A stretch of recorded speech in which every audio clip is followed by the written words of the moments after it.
다시 한번 주일 예배 오신 모든 분들을 환영합니다. 이 시간 주님의 은혜가 함께하는 귀한 시간 되시기를 바랍니다.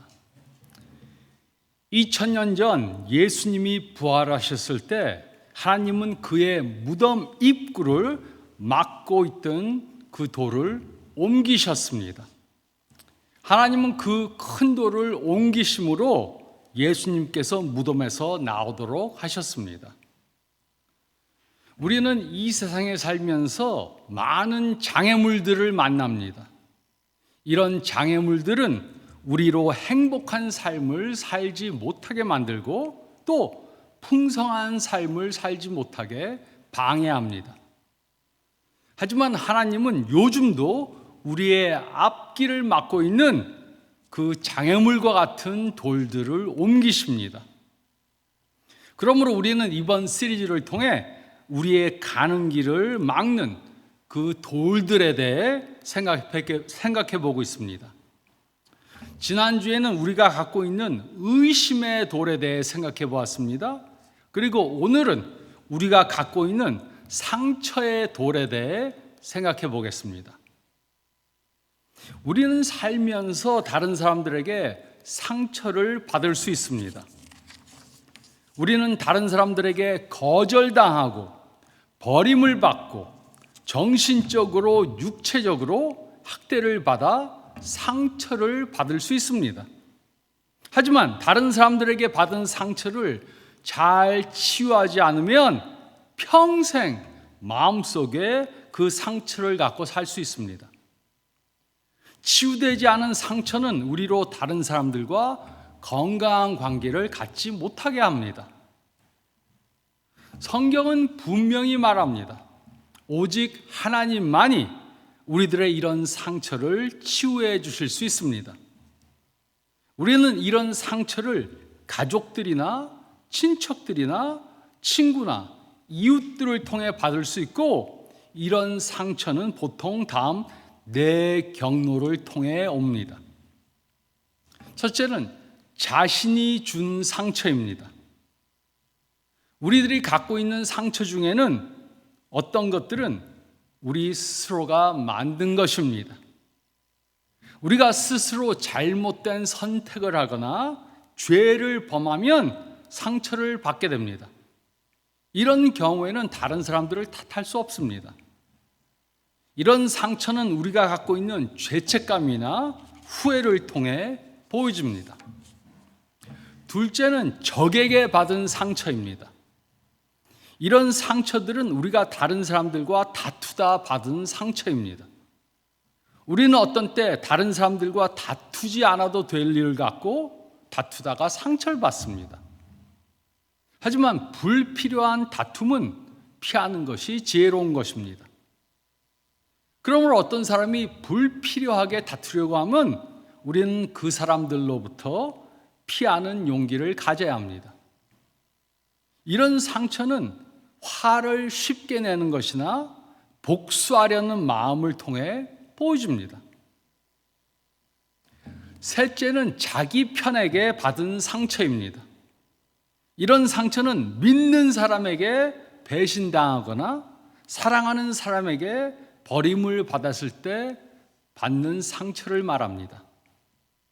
이런 상처는 가족이나 친구나 직장 동료나 교회 식구나 이웃을 통해 받을 수 있습니다. 전반적으로 가까운 사람에게 받는 상처는 더 깊고 더 강할 수 있습니다. 이런 상처는 배신당한 감정을 통해 보여집니다. 넷째는 잘못 없이 받은 상처입니다. 아무 잘못을 안 했는데도 상처를 받을 수 있습니다. 부모에게 버림받을 수 있습니다. 선생님에게 벌받을 수 있습니다. 학교의 동급생들에게 놀림을 당할 수 있습니다. 우리는 다른 사람들의 이런 행동에 표적이 될 수 있습니다. 이런 상처는 자신에 대한 나쁜 자아관이나 수치감을 통해 보여집니다. 우리는 보통 이 네 경로를 통해 상처를 받습니다. 그리고 우리는 이런 상처 위에다 반창고를 대강 붙이고 상처가 없어질 것으로 기대하면 안 됩니다. 이런 상처들은 저절로 없어지지 않습니다. 우리는 이런 상처를 치료해야 합니다. 성경은 우리가 이런 상처로부터 치유받을 수 있다고 말합니다. 하나님은 이런 상처들을 치료해 주실 수 있습니다. 그런데 우리에게 이런 상처들이 있는 것을 어떻게 알 수 있습니까? 우리가 상처를 갖고 살고 있다는 것은 다음 5가지 증상들을 통해 볼 수 있습니다.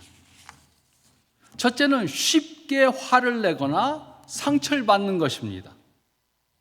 상처를 갖고 사는 사람들은 쉽게 상처를 받습니다. 다른 사람이 조금만 상처 주는 행동을 해도 화를 벌컥 냅니다. 이런 사람들은 상처 주는 말이나 행동에 아주 민감합니다. 다른 사람들에게는 상처가 되지 않아도 이런 사람에게는 상처가 됩니다. 쉽게 화를 내거나 상처를 받는 것은 이미 상처를 갖고 있다는 증거입니다. 둘째는 과거의 상처에 대해 계속해서 생각하거나 말하는 것입니다. 상처를 갖고 사는 사람은 자신에게 상처 준 사람에 대해 계속해서 말합니다. 계속해서 상처받은 사건으로 돌아가서 그 사건을 회상합니다. 아픈 과거에 대해 계속해서 생각하거나 말하는 것은 상처를 갖고 있다는 증거입니다. 세 번째는 다른 사람들을 과하게 의심하는 것입니다. 상처를 갖고 사는 사람은 다른 사람을 의심합니다. 그들은 다른 사람들이 자신에게 해를 끼칠 것이라고 생각합니다. 다른 사람들을 믿지 못하는 것은 상처를 갖고 있다는 증거입니다. 네 번째는 다른 사람들을 사랑하지 못하는 것입니다. 오스트리아 심리학자 시그먼드 프로이드는 치통이 있는 사람은 다른 사람을 사랑할 수 없다 이렇게 말했습니다. 이처럼 상처를 갖고 사는 사람은 다른 사람을 사랑할 수 없습니다. 그 사람은 자신의 아픔에 초점이 있기 때문에 다른 사람을 사랑할 여유가 없습니다. 다른 사람들을 사랑하지 못하는 것은 과거의 상처를 갖고 산다는 증거입니다. 다섯 번째는 다른 사람들과 거리를 두고 사는 것입니다.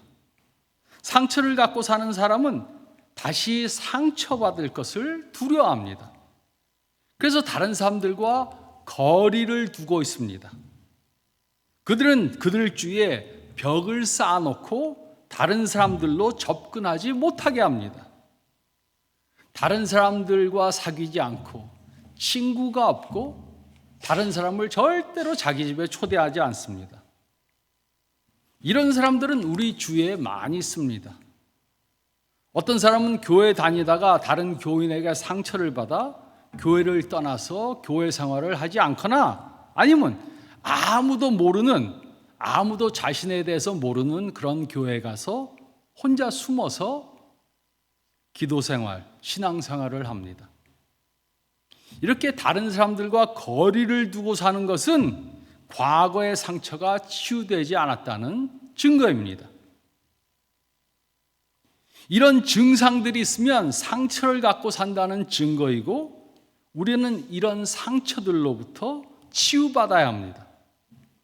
이런 상처를 치료하지 않으면 우리는 건강한 대인관계를 가질 수 없고 건강한 신앙생활을 할 수 없고 다른 사람들에게 전도할 수 없습니다. 그러므로 우리는 과거에 받은 상처를 어떻게 치료해야 합니까? 골로새서 3장 12절에서 14절은 우리가 과거에 받은 상처를 치료하기 위해 다음 3가지 것을 해야 한다고 말해 주었습니다. 첫째로 12절 말씀을 보면 우리는 상처 준 사람을 이해해야 합니다. 우리는 상처 준 사람을 이해해야 합니다. 12절은 다음과 같이 기록했습니다. 그러므로 너희는 하나님이 택하사 거룩하고 사랑받은 자처럼 긍휼과 자비와 겸손과 온유와 오래 참음을 옷 입고, 그리스도인들은 이미 새로운 사람이 되었습니다. 그러므로 이제 새 사람으로 되었기 때문에 새 사람에게 어울리는 새 옷을 입어야 합니다. 이곳에 입으라는 단어는 이 구절 앞에 쓰인 죽이라, 벗으라와 정반대의 뜻을 갖고 있습니다. 죽이라, 벗으라는 두 단어는 그리스도인의 성품 가운데 변화받아야 되는 부정적인 측면을 나타내고, 입으라는 단어는 그리스도인이 변화되어야 되는 긍정적인 측면을 말합니다. 바울의 이 권면은 세 가지 사실에 근거했습니다. 그리스도인들은 하나님께 선택받았고 그에 의해 거룩하게 되었고 그에게 사랑받는 존재가 되었습니다. 그리고 바울은 이곳에 그리스도인들이 지녀야 하는 5가지 특성을 말했습니다. 그것은 바로 긍휼, 자비, 겸손, 온유, 오래 참음입니다. 이 특성들은 대인관계 가운데 존재하는 갈등을 제거하거나 최소화할 수 있는 삶의 자질들을 말합니다. 긍휼은 고통받는 사람들에게 나타내는 연민과 부드러움을 의미합니다. 자비는 선함, 친절함, 의로움을 의미합니다. 겸손은 겸손한 마음가짐, 자신을 낮게 생각하는 마음을 의미합니다. 온유는 오만함과 자기 주장에 반대되는 개념으로 타인의 권리와 감정을 섬세하게 배려하는 마음을 의미합니다. 그리고 오래 참음은 성급하게 보복하지 않고 상처와 모욕을 견딜 수 있게 해주는 자제력을 의미합니다. 이 말씀을 통해 바울은 우리가 예수님 안에서 누구인가를 말해 주었습니다. 우리는 하나님께 선택받은 사람들입니다. 우리는 하나님 보시기에 거룩한 사람들입니다. 우리는 하나님께 사랑받은 사람들입니다. 그래서 우리는 긍휼과 자비와 겸손과 온유와 오래 참음을 옷 입어야 합니다. 어떤 사람들은 우리가 하나님께 선택함을 받고 거룩히 여김을 받고 사랑을 받기 위해 긍휼과 자비와 겸손과 온유와 오래 참음을 베풀어야 한다고 그렇게 생각합니다. 하지만 이것은 사실이 아닙니다. 대신에 우리는 이미 하나님께 선택을 받았고 하나님이 보시기에 거룩하게 되었고 하나님께 사랑을 받은 사람들이기 때문에 긍휼과 자비와 겸손과 온유와 오래 참음을 옷 입어야 하는 것입니다. 그런데 긍휼과 자비와 겸손과 온유와 오래 참음으로 옷 입어야 하는 이유가 무엇입니까?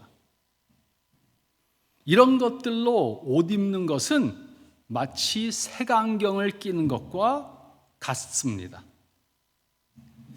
미움의 색안경을 끼고 다른 사람을 보면 그들이 다 믿게 보입니다. 분노의 색안경을 끼고 다른 사람을 보면 그들은 우리로 화나게 만듭니다.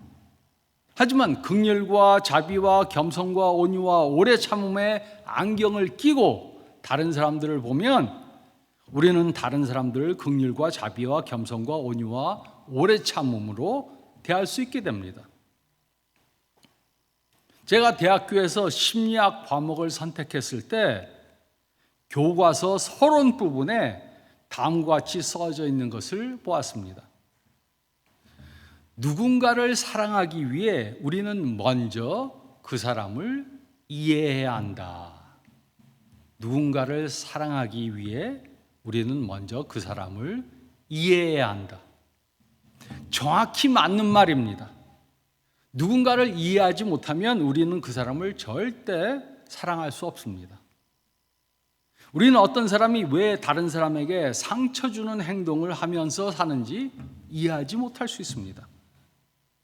우리는 다른 사람들에게 상처 주는 말을 하고 상처 주는 행동을 하는 사람들을 왜 저렇게 사는가? 이렇게 의아해할 수 있습니다. 저는 이런 사람들을 많이 보았습니다.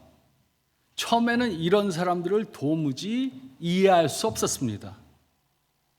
도대체 무엇을 잘못 먹어서 그렇게 사는지 이해할 수 없었습니다. 하지만 후에 깨달은 것이 있습니다. 다른 사람들에게 상처를 주며 사는 사람들은 그들 안에 상처가 이미 있기 때문입니다.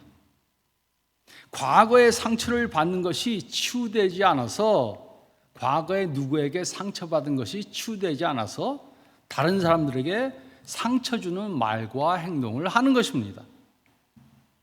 그들은 마치 상처 입은 곰과 같습니다.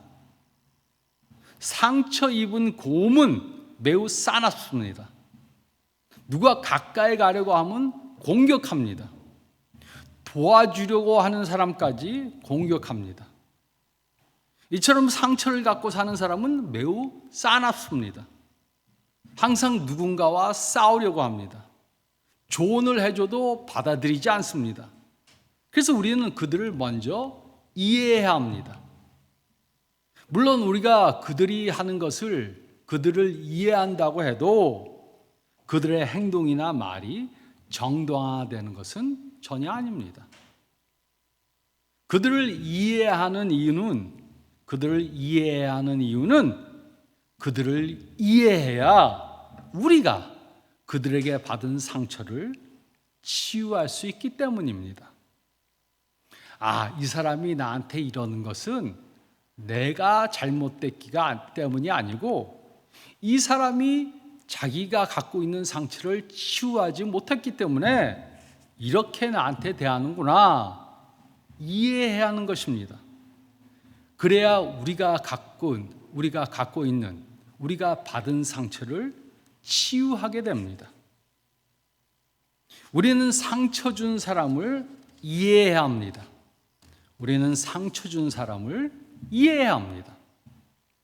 그리고 둘째로 13절 말씀을 보면 우리는 상처 준 사람을 용서해야 합니다.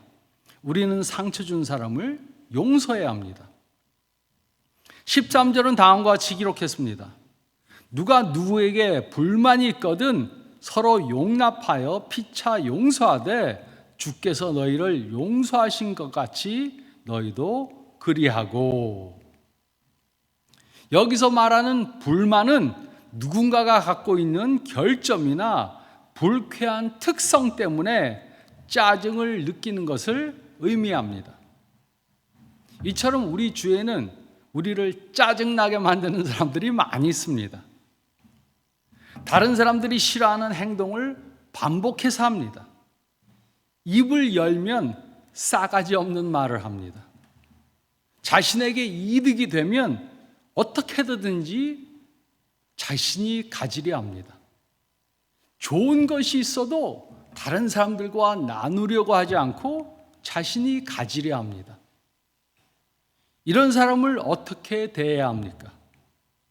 이곳에 두 개의 헬라어 분사가 나옵니다. 하나는 용납하여이고 다른 하나는 용서하되입니다. 바울은 이 단어들을 사용하며 진정으로 인내하는 그리스도인들은 어떤 태도를 보여야 하는지 말해 주었습니다. 그것은 자신에게 상처 준 사람을 용납하는 것과 상처를 준 사람을 용서하는 것입니다. 용납한다는 것은 싫어하는 것을 견디는 것을 의미합니다. 그리고 용서한다는 것은 하나님께 용서함을 받았기 때문에 다른 사람을 용서하는 것을 의미합니다. 그러므로 누군가가 우리에게 상처 주는 말이나 행동을 하면 우리는 참고 용서해 줘야 합니다. 우리는 누구에게 오래전에 상처를 받았을 수 있습니다. 그리고 그 사람에게 5년, 10년, 20년, 30년 전에 받은 상처를 계속해서 지니고 살 수 있습니다. 시간이 모든 상처들을 치유하는 것이 아닙니다. 시간이 상처를 치유해 주는 것이 아니라면 무엇이 상처를 치유해 줍니까? 용서는 우리의 상처를 치유하는 하나님의 은혜의 통로입니다. 그래서 우리는 우리에게 상처 준 사람을 용서해야 합니다. 그 사람을 용서하지 않으면 그 상처는 마음 깊은 곳에 그대로 남아서 우리를 붙잡고 놓아주지 않습니다. 하지만 우리가 그 사람을 용서할 때 비로소 우리의 마음은 과거의 아픔으로부터 자유하게 됩니다. 용서하지 않는 것은 마치 우리에게 상처 준 사람과 보이지 않는 수갑으로 묶여 있는 것과 같습니다. 우리는 그 상처에서 벗어나지 못한 채 삽니다. 그 사람과 우리가 수갑으로 묶여져 있는 것과 같습니다. 어디를 가든지 그 상처는 우리를 따라옵니다. 잠자리에 들어도 그 아픔이 마음을 붙잡아서 잠을 이루지 못하게 합니다. 휴가를 떠나도 그 기억을 함께 데리고 가기 때문에 마음의 쉼을 얻지 못합니다. 용서하지 않은 한 우리는 그 사람에게 받았던 그 순간에 묶여서 그 상처와 함께 살게 됩니다. 하지만 용서는 그 수갑을 끊어내는 하나님의 열쇠입니다. 용서할 때 우리는 비로소 과거의 아픔에서 풀려나 하나님이 주시는 자유와 평안을 누리게 됩니다. 우리가 상처 준 사람을 용서해야 하는 가장 큰 이유가 무엇입니까? 그것은 하나님이 우리를 먼저 용서해 주셨기 때문입니다. 우리가 하나님 앞에서 얼마나 큰 죄인들이었습니까?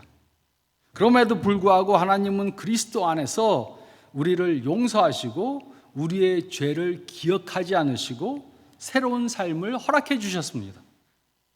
그러므로 하나님의 용서를 받은 우리는 그 은혜를 따라 다른 사람들을 용서해 주는 그러한 삶을 살아야 합니다. 누구의 잘못을 진정으로 용서해 주었다면 그것을 계속해서 기억하고 지적하지 말아야 합니다. 우리가 하나님께 용서함을 받고도 다른 사람을 용서하지 않는 것은 하나님의 용서에 대해 바로 깨닫지 못했다는 증거입니다.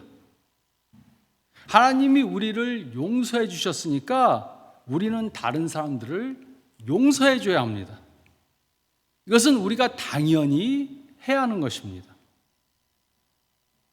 상처를 준 사람을 용서하는 것은 우리에게 상처를 준 사람을 위해 해야 하는 것이지만 이것은 또한 우리 자신들을 위해 해야 하는 것입니다. 우리에게 상처 준 사람을 용서해 주지 않으면 우리는 진정한 자유함을 얻을 수 없습니다. 우리는 우리에게 상처를 준 사람을 위해 또 우리 자신을 위해 상처 준 사람을 용서해 줘야 합니다. 그 사람이 누구이든 상관이 없습니다. 그 사람이 우리의 부모일 수 있습니다. 그 사람이 우리의 시아버지나 시어머니일 수 있습니다. 장인, 장모일 수 있습니다. 그 사람이 우리의 배우자일 수 있습니다. 그 사람이 이혼한 전 배우자일 수 있습니다. 그 사람이 우리의 자녀, 형제, 자매일 수 있습니다. 그 사람이 우리의 직장 동료, 친구 아니면 친척일 수 있습니다. 또 그 사람이 무슨 상처를 주었던 상관이 없습니다. 물론 어떤 사람은 상상하기 힘든 큰 죄를 범했을 수 있습니다. 하지만 그 사람을 용서하는 것은 그 사람을 위해서만 하는 것이 아닙니다. 누군가를 용서하면 가장 큰 혜택을 보는 사람은 용서함을 받은 사람이 아닙니다. 대신에 가장 큰 혜택을 보는 사람은 용서해 준 사람입니다. 그래서 하나님은 이 명령을 우리들에게 주신 것입니다. 우리는 상처 준 사람을 용서해야 합니다. 우리는 상처 준 사람을 용서해야 합니다. 그리고 셋째로 14절 말씀을 보면 우리는 상처 준 사람을 사랑해야 합니다. 우리는 상처 준 사람을 사랑해야 합니다. 우리에게 상처 준 사람을 이해하는 것은 쉬운 것이 아닙니다. 그리고 그 사람을 용서해 주는 것은 더욱더 쉬운 것이 아닙니다. 그런데 하나님은 우리로 그 사람을 이해하고 용서하는 것으로 그치는 것을 원하지 않으십니다. 하나님은 우리로 한 발자국 더 나아가기 원하십니다. 하나님은 우리로 그들을 사랑하기 원하십니다. 14절은 다음과 같이 기록했습니다. 이 모든 것 위에 사랑을 더하라. 이는 온전하게 매는 띠니라. 바울은 그리스도인의 옷차림에 대해 설명하면서 마지막 항목으로 사랑을 언급했습니다. 그리스도인들이 입어야 하는 모든 것들 중 가장 중요한 것은 사랑입니다. 사랑은 그 어떤 덕목보다 더 크고 포괄적입니다. 그래서 우리는 우리에게 상처 준 사람을 사랑해야 합니다. 예수님도 똑같은 가르침을 주셨습니다. 마태복음 5장 43절 44절은 다음과 같이 기록했습니다. 또 내 이웃을 사랑하고 내 원수를 미워하라 하였다는 것을 너희가 들었으나 나는 너희에게 이르노니 너희 원수를 사랑하며 너희를 박해하는 자를 위하여 기도하라. 예수님 당시 사람들은 내 이웃을 사랑하고 내 원수를 미워하라는 말을 들었습니다. 하지만 내 이웃을 사랑하라는 계명은 레위기 19장 18절에 나오지만 구약 성경 어디에도 내 원수를 미워하라는 말은 없습니다. 하지만 이 당시 사람들은 하나님이 이웃을 사랑하라고 하셨으니까 원수는 미워해도 된다고 생각했습니다. 하지만 예수님은 너희 원수를 사랑하며 너희를 박해하는 자를 위해 기도하라고 가르쳐 주셨습니다. 또 원수를 사랑하는 것이 감정적인 것만 되어서는 안 되고 행동으로 이어져야 합니다. 원수를 사랑하는 것은 그들에게 선을 행하고 그들을 위해 기도하는 것으로 이어져야 합니다. 사랑이 많을수록 기도가 많아지고 또 기도가 많을수록 사랑이 많아집니다. 사랑이 많으면 그 사람을 위해 더 기도하게 되고 그 사람을 위해 더 기도하면 그 사람에 대한 사랑이 더 커집니다. 예수님은 우리에게 상처를 준 사람을 이해하고 용서해 줄 뿐만 아니라 용서해 주는 것으로 끝나면 안 되고 또 그들을 사랑하고 그들을 위해 기도하라고 가르쳐 주셨습니다. 근데 우리가 상처를 준 사람을 이렇게 철저하게 사랑해야 하는 이유가 무엇입니까? 그 이유는 바로 이것입니다. 어떤 암 환자가 있으면 의사 선생님은 수술할 때 그 암의 일부분만 제거하는 것이 아닙니다. 의사 선생님은 암의 모든 부분들을 다 제거하는 수술을 합니다. 암의 일부분만 제거하면 암 세포가 또 다른 곳으로 전이됩니다. 이와 같이 우리가 다른 사람을 용서하고 사랑하는 것을 완전하게 하지 않으면 그 상처는 다시 재발될 수 있습니다. 상처를 준 사람을 완전히 이해해주고 완전히 용서해주고 완전히 사랑해 줄 때만 우리는 그 상처의 치유함을 받고 과거의 상처로부터 자유함을 얻게 됩니다. 그래야 새로운 삶을 살게 됩니다. 그래야 하나님이 주시는 평화와 기쁨을 만끽하게 됩니다. 그렇다면 우리는 어떻게 우리에게 상처를 준 사람을 철저히 사랑할 수 있습니까? 우리는 먼저 그들을 위해 기도해야 합니다. 그들을 이해하기 위해 기도해야 합니다.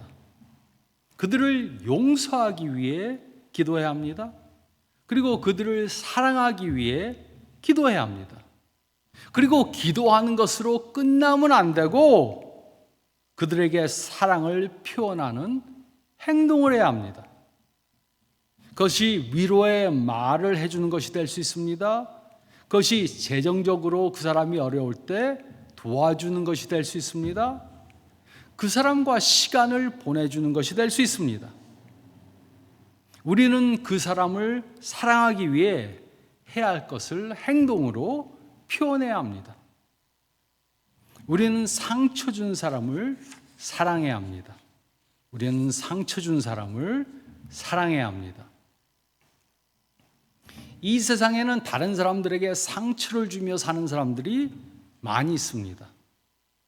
그래서 우리는 이 세상에 살면서 종종 다른 사람에게 상처를 받을 수 있습니다. 이럴 때 우리는 그들을 미워하거나 저주하면 안 됩니다. 대신에 우리는 그들을 불쌍히 여겨야 합니다. 그 이유는 다른 사람에게 상처를 주는 사람은 자신 안에 누구에게인가 받은 상처를 갖고 있기 때문입니다. 그래서 우리는 상처 준 사람을 이해해주고 용서해주고 사랑해 주어야 합니다. 그래야 우리는 그들에게 예수님의 사랑을 전해줄 수 있습니다. 그리고 우리 앞길을 막는 상처의 방해물, 그 큰 돌을 이길 수 있게 됩니다. 그러므로 우리는 왜 우리에게 상처 준 사람을 이해하고 용서하고 사랑해야 합니까? 그것은 하나님이 먼저 우리를 이해하고 용서하고 사랑해 주셨기 때문입니다. 이것이 바로 부활의 메시지입니다. 이처럼 우리에게 상처 준 사람을 이해하고 용서해 주고 사랑해 주는 삶을 사는 저와 여러분들이 되시기를 우리를 이해해 주시고 용서해 주시고 사랑해 주신 예수님의 이름으로 축원드립니다. 저희 다 같이 기도드리겠습니다.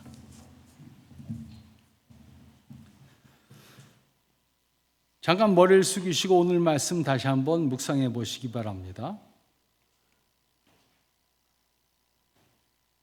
나에게 상처를 준 사람이 누구인가? 그래서 원수처럼 생각되는 사람이 누구인가? 그 사람만 생각하면 화가 나고 미움이 올라오고 짜증이 나는 그 사람이 누구인가? 생각해 보시고 오늘 말씀 따라 그 사람을 이해하고 용서하고 사랑하는 우리가 되게 해달라고 기도하시기 바랍니다. 우리에게 상처 준 사람, 원수와 같은 사람을 이해하고 용서해주고 사랑해주는 것은 우리의 능력으로 불가능합니다. 이것은 성령님께서 우리 안에서 역사하셔서 우리를 변화시키고 우리에게 능력을 주실 때만 가능합니다. 이번 한 주 동안 나에게 원수처럼 생각되는 사람이 누구인가 생각하면서 계속해서 기도하며 그들을 이해하고 용서해주고 사랑하는 우리가 되게 도와주세요. 이렇게 기도하며 한 주간 사시기 바랍니다. 제가 기도드리겠습니다. 주님 감사합니다. 우리는 이 세상에 살면서 많은 때 다른 사람들에게 상처를 받습니다. 특히 가까운 사람에게 받은 상처는 더 깊고 오래갑니다. 우리 안에 이런 상처가 있다는 것을 인식할 수 있도록 도와주시고, 그 상처를 이기기 위해 그 사람을 이해하고 용서해주고 사랑하는 우리가 되게 도와주시고 인도해 주시옵소서. 한 주간 이 말씀대로 살면서 승리하게 도와주시옵소서. 감사드리오며 이 모든 말씀 우리 주님 예수 그리스도의 이름 받들어 간절히 기도드리옵나이다. 아멘.